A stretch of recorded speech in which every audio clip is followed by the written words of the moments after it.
याद रख, दुनिया के अंदर दो ही शख्स ऐसे हैं जो तुझे सबसे बढ़ करके मोहब्बत करते हैं। उसमें से एक बाप और दूसरी माँ। एक बाप है और दूसरी माँ। तो माँ जो है उसको कहा गया है कि जैसे चांद की रोशनी, जैसे माँ वो है कि जैसे चांद की रोशनी, और बाप वो है कि जैसे सूरज की रोशनी। चांद की रोशनी कैसी होती है? ठंडी। चांद की रोशनी ठंडी होती है। तो देखो ना, माँ के लहजे में प्यार है, माँ के लहजे में प्यार है, और सूरज की रोशनी में सख्ती होती है, गर्मी होती है। तो देखो ना, बाप के लहजे में सख्ती, बाप के लहजे में सख्ती है। आज हमने देखा, आज एक अब्दुल कयूम साहब ने अपने वालिद गिरामी के नाम से ये जो है 40वें की फातिहत ये मिलाद रचाई और बसाई है। आपने कभी गौर किया, दुनिया के अंदर अगर हमसे कोई सबसे ज्यादा मोहब्बत करता है तो वो हमारे माँ बाप, वो हमारे माँ बाप हैं। लेकिन याद रखो कि कल जब ये नहीं होंगे, जब ये नहीं होंगे तो हमें बहुत याद आएंगे। याद करो कि आका अलैहिस्सलातु वस्सलाम ने फरमाया है, माँ के कदमों के नीचे जन्नत है, बाप जन्नत का दरवाजा है। इसलिए माँ को भी राजी रखो, बाप को भी राजी रखो। अगर कोई तुमसे पूछे कि तुम्हारी नमाजें कबूल होती है कि नहीं कबूल होती है, मैं कसम अल्लाह की खा के कहता हूँ कि अगर तेरे माँ बाप तुझसे राजी है तो फिर तेरी नमाजें कबूल है, फिर तेरा रब भी तुझसे राजी है। आज मैंने बहुत सारे लोगों को देखा है जो माँ बाप को सताते हैं, माँ बाप को गालियां देते रहते हैं। अरे तुम्हें क्या पता है, तुमने क्या सोचा कि ये तेरे माँ बाप है जिसने तेरे लिए ना जाने कितनी तकलीफें उठाई हैं। आज जब तक बाप जिंदा है हम उसकी देखभाल करने के लिए तैयार नहीं है। जब तक बाप मौजूद है हम उसको गालियां दे रहे हैं, हम उसको धक्के दे रहे हैं, हम उसको मार रहे हैं। याद रखो, कल को जब ये चले जाएंगे, इनके जाने के बाद में जब ये कब्र के अंदर चले जाएंगे, फिर जब कोई जरूरत लगेगी, फिर जब बाप की याद आएगी, बाप की याद आएगी, बाप की बातें याद आएंगी, जब तेरा कोई काम होगा, कोई मसला पूछना होगा, कोई भी घरेलू काम होगा, तेरा दिमाग जब काम नहीं कर रहा होगा, तेरी अक्ल जब काम नहीं कर रही होगी, तब तुझे याद आएगा कि हाँ मेरा बाप था। जब भी मैं परेशान होता था तो फिर जाकर के अपने बाप से मशवरा कर लिया करता था। मेरा बाप मुझे बताता था, बेटा इस रास्ते से जाना, तेरा काम हो जाएगा। किसी का बाप अगर अपने बेटे को डांटता है, अगर उसे मारता है, अगर उसे कुछ कहता है तो वो अपने लिए नहीं, अगर बाप आज तेरे ऊपर सख्ती करता है, अगर नाराज होता है तो वो अपने लिए नहीं नाराज होता है। अगर तुझ पे नाराज हो रहा है वो तेरे लिए ही नाराज हो रहा है, तेरे लिए ही नाराज हो रहा है।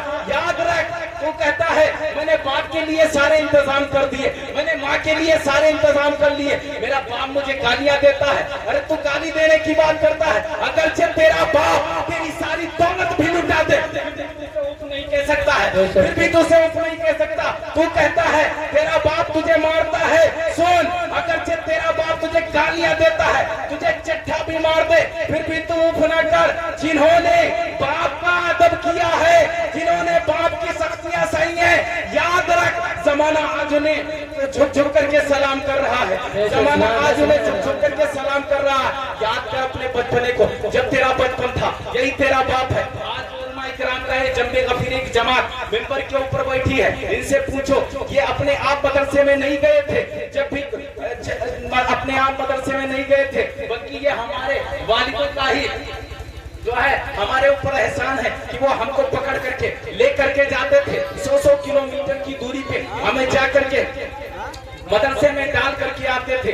आज हमें इस काबिल अगर किसी ने बनाया है तो वो माँ बाप की ही शख्सियत है। याद रखो, आज ये है तो फिर इनसे मोहब्बत कर लो, क्योंकि माँ के कदमों के नीचे जन्नत है और बाप जन्नत का दरवाजा है। इनसे ज्यादा प्यार करने वाला कोई नहीं मिलेगा। आज तुम चौराहों पे बैठ करके अपने दोस्तों से, अपने यारों से बातें तो करते रहते हो, 12-12 बजे रात तक के ट्विटर और फेसबुक पर, इंस्टाग्राम पर चैटिंग करते रहते हो। लेकिन याद रख, एक दिन वो भी आने वाला है जब अजल का फरिश्ता आएगा, जब मौत का फरिश्ता आएगा, जब वो आएगा ना, तेरी रूह जब तेरे जिस्म से निकलेगी, कब से उनसरी से परवाज कर जाएगी। यही जो तेरे दोस्त हैं जो रात रात पर बैठ करके तुझसे बातें किया करते थे, तुझसे कस्में खाया करते थे, दोस्ती की कसमें खाया करते करते थे कि यार कुछ भी हो जाए मैं तेरा साथ नहीं छोड़ूंगा।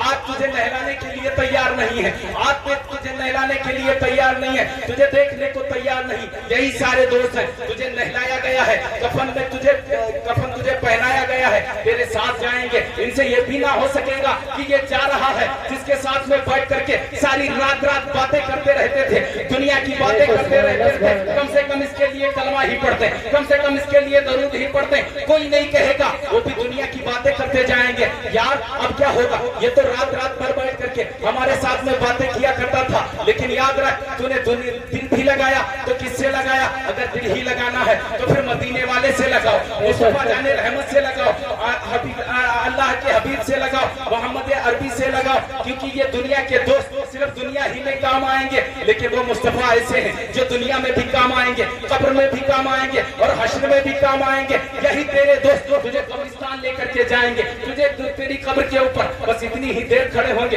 कि तुझे कब्र के अंदर जब उतारा जाएगा, तेरे ऊपर तख्ता डाल दिया जाएगा, ना जाने कितनी मनो मिट्टी तेरी कब्र के ऊपर डाल दी जाएगी। यही दोस्त तेरे दोस्त उस सुराख को भी बंद कर देंगे, उसके बाद में ये वापस जाने लगेंगे। याद ये तेरे दोस्त एक लम्हा के लिए भी तेरी कब्र पर रुकने को तैयार नहीं। कोई कह रहा है यार मेरी बिरयानी ठंडी हो रही है, कोई कह रहा है यार मेरे घर पे मेहमान आए हैं, वो चले जाएंगे इसलिए मुझे जल्दी घर पे जाना है।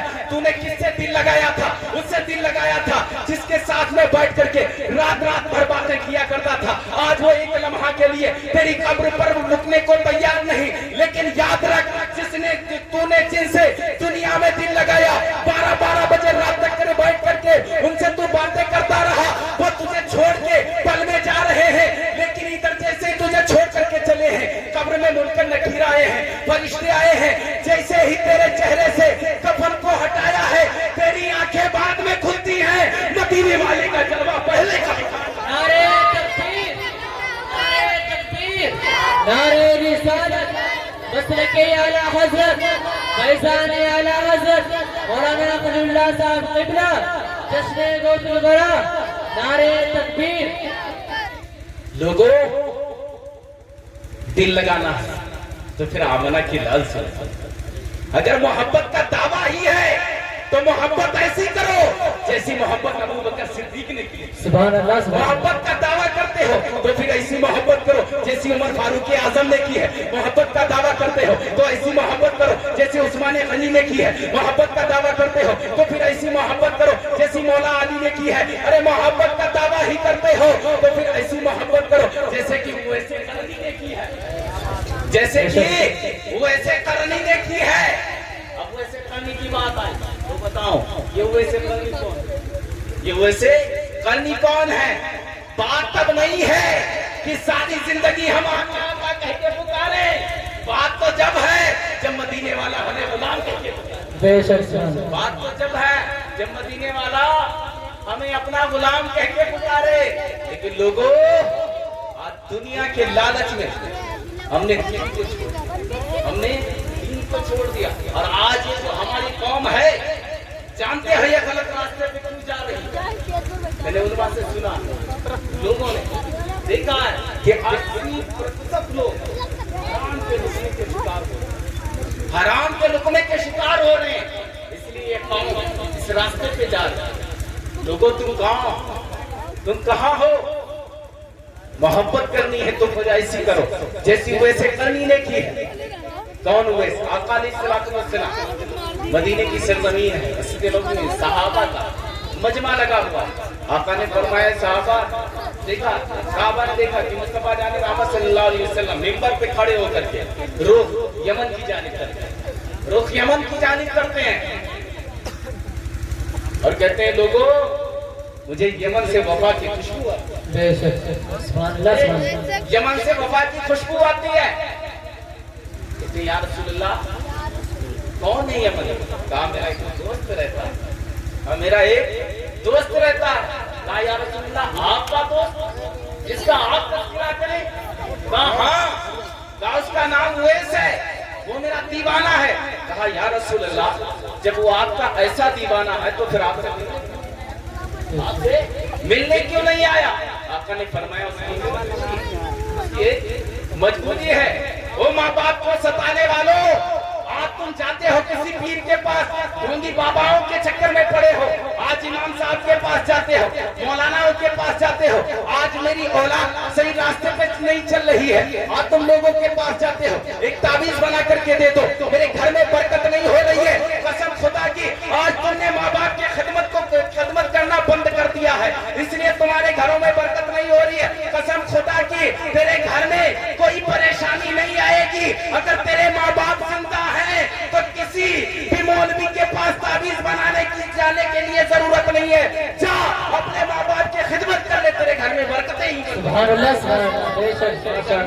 बरकत ही बरकत होगी।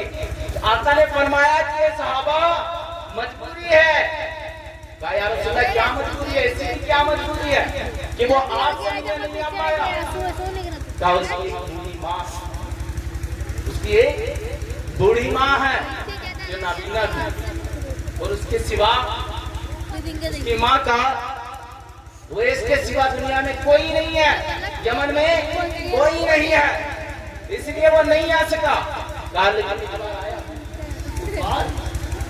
आया था ये वैसे करनी जानते हो, वैसे करनी रज़ियल्लाहु ताला अन्हु माँ के पास बैठे लोगों माँ बाप की खिदमत किया करो, ये आज जिंदा है ना तो फिर इनकी खिदमत करो। आका फरमाते हैं जिसने अपने माँ बाप के बुढ़ापे को पाया और फिर वो जन्नत का हकदार ना बन सका, जन्नत का हकदार ना बन सका तो फिर उससे बड़ा बदनसीब कोई नहीं। बैठे हैं पैर दबा रहे हैं, रोने लगे तो आंख से आंसू, जब माँ की बच्चों की आंसू गिरे ना तो माँ कहती है बेटा ज्यादा तकलीफ है, माँ अगर आज इजाजत ना मिली ना तो फिर दिल फट जाएगा, तो फिर दिल फट जाएगा। कहा ठीक है अगर जाना ही चाहता है तो मेरी जरूरत का सामान इकट्ठा कर दे और फिर चला जाए। कहा ठीक है, अब इजाजत मिल गई, अब निकले हैं सुबह, काफिला था, काफिले में जब धूप हुई तो पड़ाव डाल गया, लेकिन इनको जाना था, ये चलते रहे चलते रहे, गरम रेत चप्पल भी टूट गए, लेकिन दौड़ते भागते हुए पहुंचे हैं मदीने की सरजमीन पर, देखा बच्चे खेल रहे हैं, वो लोग मदीने की सरजमीन पे पहुंचा है, देखा मदीने की सरजमीन पे सहाबा के बच्चे खेल रहे हैं, उनको अपने सीने से लगाता है, कभी किसी बच्चे की पेशानी को चूमता है, कभी हाथ को चूमता है, कहता तुम कितने खुश नसीब हो कि तुम उस शहर में रहते हो जिसमें मेरा महबूब रहता है। फिर उसके बाद में कहते हैं कि मुझे ये बताओ मुस्तफा कहाँ मिलेंगे, किसी ने बताया जाओ मस्जिद नबवी चले जाओ, ये दीवाना मस्जिद नबवी पहुंचा है, देखा वहां भी मुस्तफा मौजूद नहीं है, कहा अब कहाँ मिलेंगे, कहा जाओ शाने नबूवत पे चले जाओ, उधर आयशा पे चले जाओ, हंसते हुए से करनी चले हैं, उधर आयशा पे आए, बाहर से दरवाजे पे दस्तक दी, अंदर से आवाज आई दरवाजा किसने बजाया, किसने दरवाजे पे दस्तक दी है, बाहर से वैसे करनी कहती है, वैसे करनी कहते हैं, मैं यमन से आया हूँ, मेरा नाम वैस है, आका अलैहिस्सलाम से मिलने के लिए आया हूँ, अंदर से आवाज आई, उम्मुल मोमिनीन कहते हैं कि मुस्तफा जाने रहमत तो अभी बाहर जा चुके हैं, हंसते हुए से करनी कहते हैं कि कब आएंगे, कहा पता नहीं वो कब आएंगे, कहा पता नहीं वो कब आएगा, कहा फिर ऐसा करो आप अंदर हो जाओ, पर्दा कर लो ताकि मैं अंदर आकर के उस जगह को देख लूं जिस जगह पे मुस्तफा जाने रहमत सल्लल्लाहु ताला अलैहि वसल्लम बैठा करते हैं। उम्मुल मोमिनीन कहती है मैंने पर्दा कर लिया, मैंने कहा कि अंदर तशरीफ ले आओ, मैंने देखा कि एक दीवाना है, सर के बाल बिखरे हुए हैं, कपड़े बोशीदा है, कपड़े फटे पुराने हैं। जब वो दीवाना अंदर आया है मैंने क्या देखा कि कभी वो दीवारों को बोसा, कभी वो दीवारों को छूता है, कभी उस मसनद को जिस मुस्तफा जाने रहमत सल्लल्लाहु अलैहि वसल्लम टेक लगा के बैठते हैं, कभी उस मसला से लिपट करके ये दीवाना रोता है। मैंने देखा कि जिस बिस्तर पे मुस्तफा जाने रहमत सल्लल्लाहु ताला अलैहि वसल्लम आराम करते हैं, कभी उस बिस्तर को छोड़ता है, ये दीवाना रोता जा रहा है। मैंने कहा है दीवाने जब इतना ही प्यार है मुस्तफा जाने रहमत से तो फिर रुक क्यों नहीं जाता? कहते हैं माँ मजबूरी है वरना रुक जाता। अरे तुम रुकने की बात करती हो, अरे इसकी राह में तो सारी जिंदगी भी रुकना पड़े, इसके इंतजार में तो ये जिंदगी यहीं पे खत्म कर दो, लेकिन वापस ना जाओ, मजबूरी है। जब वहां से वापस चले हैं तो हजरत आयशा कहती है कि ऐ दीवाने, जा रहा है, जब इतना ही प्यार है मुस्तफा से तो रुक जा। कहा मां मजबूरी है इसलिए जा रहा हूँ, लेकिन जा रहा हूँ। ऐ मां, जब आका अलैहिस्सलातु वस्सलाम आए तो उनसे मेरा सलाम कह देना। जब इधर से ये दीवाना चला है, अभी इधर से ये दीवाना निकला है, इधर मुस्तफा जाने रहमत सल्लल्लाहु ताला अलैहि वसल्लम तशरीफ ले आए। जैसे ही काशाने नबूवत में दाखिल हुए, हुजरे में दाखिल हुए, कहते हैं आयशा, क्या मेरा दीवाना आया था? क्या उवैस आया था? कहती हाँ, एक दीवाना आया तो था। कहा कौन था? कहा मैंने देखा उसके बाल बिखरे हुए थे, मैंने देखा उसके चेहरे पर गर्दो गुबार था, मैंने देखा उसके कपड़े फटे पुराने थे, मैंने देखा या रसूलल्लाह वो आपका ऐसा दीवाना था, मुझे लग रहा था ये मजनू है। मैंने देखा कभी वो मसनद को लिपट लिपट के रोता था, कभी इन दीवारों को वो बोसा देता था, कभी आपके बिस्तर को छोड़ता था। या रसूलल्लाह मैंने ऐसा दीवाना नहीं देखा। और अलैहिस्सलातु वस्सलाम फरमाते हैं कि ऐ आयशा, वो उवैस था ना? हज़रत आयशा कहते हैं, हज़रत आयशा सिद्दीक़ा रज़ियल्लाहु ताला अन्हा कहती हैं, या रसूलल्लाह आपको कैसे पता कि वो आपका दीवाना उवैस था? और अलैहिस्सलातु वस्सलाम फरमाते हैं, ऐ आयशा तुम्हें पता नहीं, घर की खुशबू बता रही है कि इस घर में मेरा दीवाना उवैस है। सुभान अल्लाह, सुभान अल्लाह, सुभान अल्लाह। बेशक घर की खुशबू बता रही है कि मेरा दीवाना उवैस आया था। अभी तक से आका अलैहिस्सलातु वस्सलाम ने फौरन अबू बकर को बुलाया, सहाबा को दौड़ाया, कहा जाओ उवैस को बुला के लाओ। सहाबा दौड़े हैं, लेकिन उवैस से कहीं वो जाना था, फौरन वो निकल के चले गए। इधर जब गए हैं ना तो इधर आपने जब घर पे आकर के पहुंचे हैं, बाहर से दरवाजा खटखटाया, माँ होती है ना, जैसे दरवाजा खटखटाया, माँ ने कहा कि बेटा उवैस आ गए हो। माँ, बेटा चाहे 7 समंदर पार हो, लेकिन माँ घर पे भी हो ना। अगर बेटे को कोई भी तकलीफ हो, माँ यहाँ 2 बजे रात से नहीं सोती है, सुबह को कहती है जरा फोन लगाओ मेरे बेटे के पास में, मेरा बेटा मुझे लग रहा है वो ठीक नहीं है। मैंने कहा कि ये बता आखिर तुझे ऐसा क्यों महसूस हो रहा है कि वो परेशान है? कहा क्या बताऊं, रात 2 बजे से मेरा दिल मेरे कब्जे में नहीं है। आज जब फोन लगाया जाता है तो पता चलता है कि बेटा आज 2 बजे रात से बीमार है, बेटा 2 बजे रात से बीमार है। साहब माँ होती है, इधर हंसते हुए से कर नहीं आए हैं, इधर आपकी माँ कहती है बेटा उवैस आ गए हो?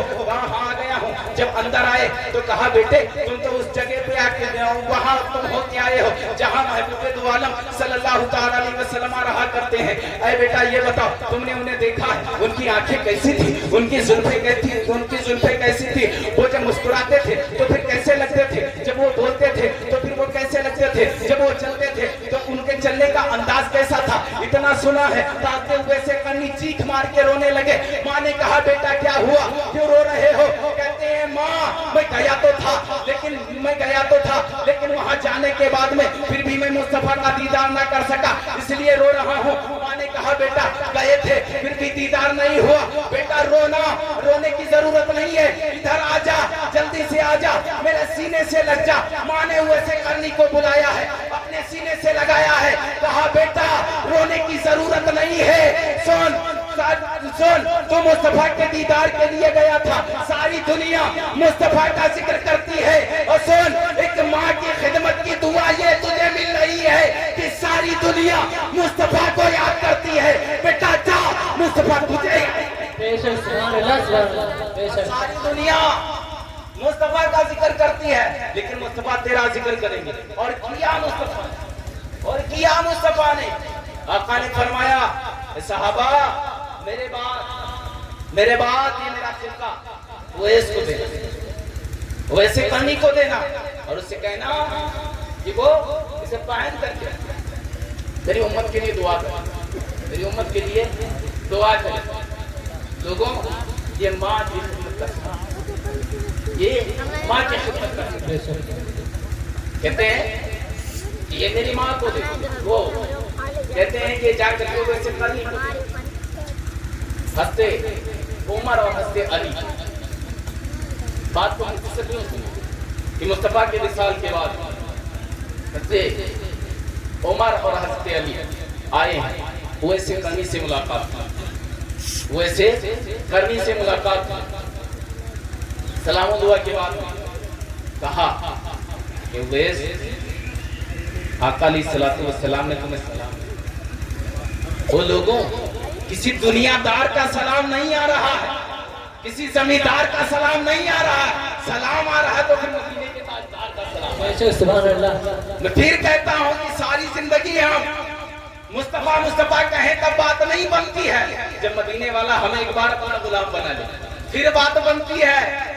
कहा मुस्तफा ने सलाम भेजा, जब सुना ना तो आंखें उसके बाद घुटनों के बल आ गए, घुटनों के बल आ गए। उसके बाद में वो फिरका दिया, कालो आका ने कहा ये मेरे उवैस को देना, उससे कहना कि वो मेरी उम्मत के लिए दुआ करे, अपने लिए भी दुआ करवाइए, उम्मत के लिए दुआ करे, उम्मत के लिए दुआ करे।